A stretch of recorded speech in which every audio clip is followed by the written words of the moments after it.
Ça n'avait pas de sens de laisser cette maison vide, alors effectivement qu'il y avait des gens qui en avaient besoin.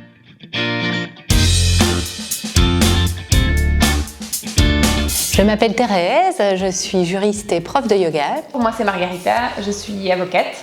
Et moi donc c'est Jonathan, je suis neurologue.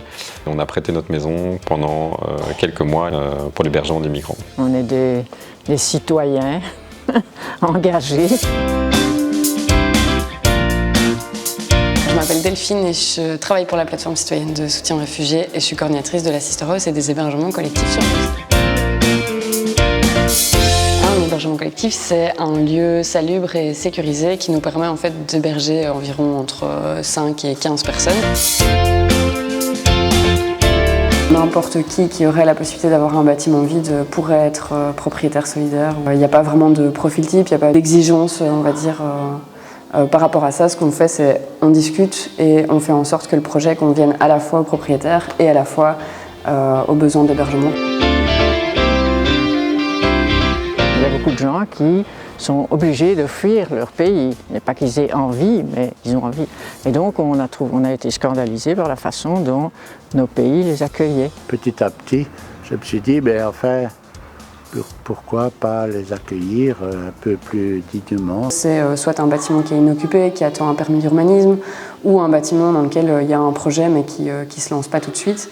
Et donc le fait d'avoir ces espaces inoccupés, c'est la première étape en fait pour pouvoir avoir des hébergements collectifs. Ça a été vraiment super avec la plateforme parce que ça a vraiment répondu à cette attente qu'on avait de dire nous on a le lieu, mais on n'a rien de plus. Mais en général ce qu'on préfère faire c'est se rencontrer, pouvoir expliquer aussi humainement en quoi consistent les hébergements collectifs, qu'est-ce que ça amène, et puis de voir un peu les besoins des uns et des autres et de s'arranger pour que tout cohabite au mieux.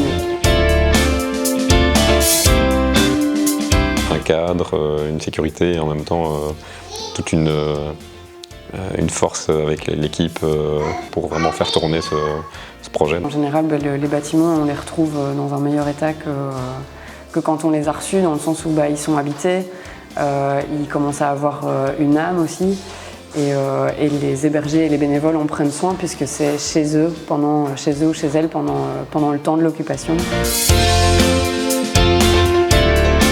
On se rend vite compte qu'il y a de la confiance et qu'on peut compter autant sur les gens de la plateforme que finalement les gens qu'on héberge. Pendant tout un temps c'était une maison vide et là tout d'un coup ça devenait vraiment un truc très vivant avec chacun qui amenait des trucs différents. Ouais, et puis ça crée le réseau avec les autres bénévoles aussi qui étaient quasiment tous du quartier.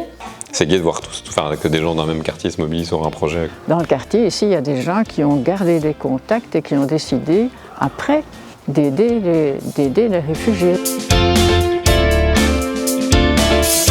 Le fait qu'on met à disposition un bâtiment, et c'est déjà une énorme étape et un engagement très très solidaire et très fort dont on a réellement besoin. La première étape, c'est la mise à l'abri évidemment, mais il y a aussi tout ce qu'on n'imagine pas d'échanges et de retours qu'on peut avoir en tant que propriétaire, notamment sur le fait que sa maison ou son lieu arrive à finalement avoir une espèce d'histoire qu'on n'imagine pas forcément. On a beau être conscient qu'il y a la migration et qu'il y a des gens qui sont dans cette situation-là, le fait d'échanger avec des gens, d'échanger sur le parcours qu'ils ont eu pour arriver jusque-là, ça permet de beaucoup mieux se rendre compte de la situation. C'est vrai qu'on aurait volontiers continué, mais ça n'était pas dans les projets. Cette maison doit être rénovée, et donc voilà, ça s'est terminé.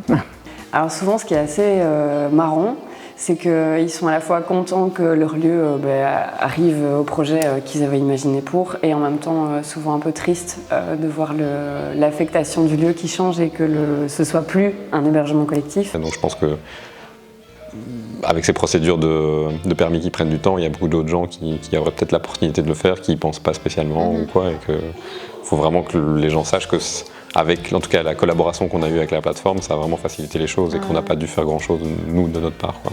Je peux comprendre que des gens soient pas effrayés, mais en tout cas qu'ils hésitent. Mais moi, je leur dirais qu'en tout cas, avec la plateforme et notre expérience, je leur dis allez-y, vous n'en aurez que du bonheur.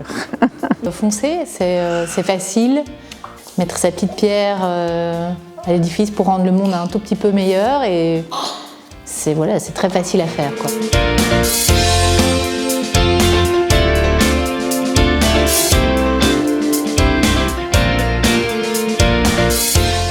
du coup, on a quand même des chouettes retours, des photos des maisons qui étaient occupées avant et qui maintenant ont bien changé avec les travaux, mais qui ont toujours cette petite marque ou ce petit meuble qui est toujours à sa place parce qu'il fait écho à ce qui s'est passé dans la maison pendant des mois